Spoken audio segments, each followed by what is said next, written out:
Moral Stories. بہت عرصے پہلے بحیرہ عرب کے کنارے واقع ناریل کے درختوں کی جھنڈ میں ایک پیارا سا سفید خرگوش رہتا تھا جو بہت وہمی تھا۔ ایک دن اپنا کھانا بل میں رکھتے ہوئے اس نے سوچا، اگر زلزلہ آ جائے تو میرا کیا ہوگا؟ پھر تو میں دراڑوں میں دب کر مر جاؤں گا۔ یہ سوچ کر وہ بڑا فکر مند ہوا۔ اتفاق سے اسی لمحے ایک پکا ہوا ناریل درخت سے ٹوٹ کر نیچے گر۔ ناریل کے گرنے کی آواز سن کر وہمی خرگوش نے ہوا میں چھلانگ لگا دی۔ اسے یقین ہو گیا کہ زلزلہ آ گیا ہے اور زمین پھٹ رہی ہے، اس لیے وہ پیچھے دیکھے بغیر بھاگتا چلا گیا۔ راستے میں اسے ایک اور خرگوش ملا جس نے اس کے بھاگنے کی وجہ پوچھی۔ بھائی تم اتنی جلدی سے کہاں بھاگے جا رہے ہو؟ خیر تو ہے؟ مت پوچھو، بس یوں سمجھو غضب ہو گیا ہے، اس نے بھاگتے ہوئے کہا۔ مگر ہوا کیا؟ کچھ تو پتہ چلے، دوسرے خرگوش نے اس کے پیچھے پیچھے بھاگتے ہوئے پوچھا۔ وہمی خرگوش نے ہانپتے کانپتے اور بھاگتے ہوئے بتایا، زمین پھٹ رہی ہے، اگر جان بچانی ہے تو بھاگو۔ یہ سن کر دوسرا خرگوش بھی خوف سے اس کے پیچھے بھاگ کھڑا ہوا۔ بھاگتے بھاگتے ہرن، بھینس، لومڑی، گیدڑ، باراسنگا، چیتا اور ہاتھی بھی ان کو ملے، اور جب انہیں پتہ چلا کہ زمین پھٹ رہی ہے تو بیچارے وہ بھی بھاگ کھڑے ہوئے۔ ان بیچاروں کے بھاگنے کی آوازیں سن کر شیر اپنی کچھار سے باہر نکل آیا اور ان کو روک کر پوچھا، کیا مسئلہ ہے؟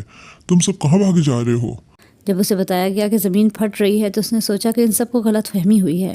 کسی سخت چیز کے پھٹنے کی آواز سن کر یہ سارے ڈر گئے ہیں۔ اگر میں نے ان کا خوف دور نہ کیا تو پھر یہ سارے تباہ و برباد ہو جائیں گے۔ مجھے کسی بھی قیمت پر ان کی جان بچانی چاہیے۔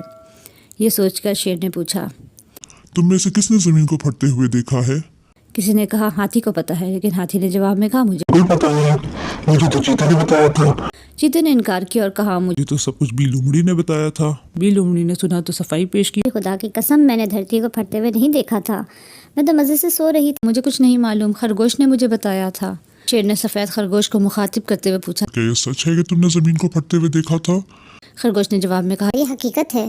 تم اس وقت کہاں تھی؟ شیر نے پوچھا، میں اس وقت ناریل کے درخت کے نیچے اپنے بل میں کھانا جمع کر رہا تھا تو اچانک دھرتی کے پھٹنے کی آواز آئی اور میں خوف سے بھاگ کھڑا ہوا۔ یہ سن کر شیر نے سوچا، شاید اس بیوقوف نے ناریل کے گرنے کی آواز سنی ہے اور ڈر کر وہاں سے بھاگ اٹھا ہے۔ شیر نے جانوروں کے ہجوم کو تسلی دیتے ہوئے کہا، تم سب فکر نہ کرو، میں دیکھ کر آتا ہوں کہ زمین کہاں سے پھٹ رہی ہے۔ میں جب تک واپس نہ آؤں تم سب ادھر ہی ٹھہرو۔ یہ کہہ کر شیر نے خرگوش کو اپنی پیٹھ پہ بٹھایا اور تھوڑی ہی دیر میں وہ ناریل کے درختوں کے پاس پہنچ گیا۔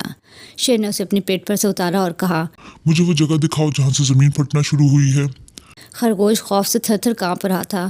نہیں جناب، مجھے ہمت نہیں ہو رہی۔ شیر نے کہا، ڈرو نہیں، میرے ساتھ آؤ۔ خرگوش کانپتا ہوا اس کے پیچھے ہو لیا۔ جب وہ درختوں کے قریب آئے تو خرگوش نے اشارہ کر کے بتایا، یہ جگہ تھی جہاں میں نے زمین کے پھٹنے کی آواز سنی تھی۔ دیکھا تو کہیں سے بھی زمین پھٹی ہوئی نہیں تھی، البتہ ایک پکا ہوا ناریل نیچے گرا ہوا تھا۔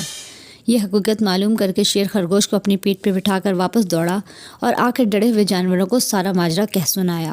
پھر کہا، اب کسی خوف کی ضرورت نہیں، آئندہ کسی کے کہنے میں آ کر پریشان نہ ہونا۔ یہ سن کر سارے جانوروں کی جان میں جان آ گئی۔ اگر اس موقع پہ شیر نہ ہوتا تو یہ سارے جانور سمندر میں ڈوب کر مر جاتے ہیں۔ پیارے دوستوں، ہمیں اس کہانی سے یہ سبق ملتا ہے کہ بغیر تصدیق کے کسی بھی خبر پر یقین نہیں کرنی چاہیے۔ پیارے دوستوں، اگر آپ کو ہماری یہ کہانی پسند آئی ہے تو اسے لائک اور شیئر کریں، اور مزید مزیدار اردو کہانیاں سننے کے لیے ہمارے چینل کو سبسکرائب کرنا نہ بھولیں۔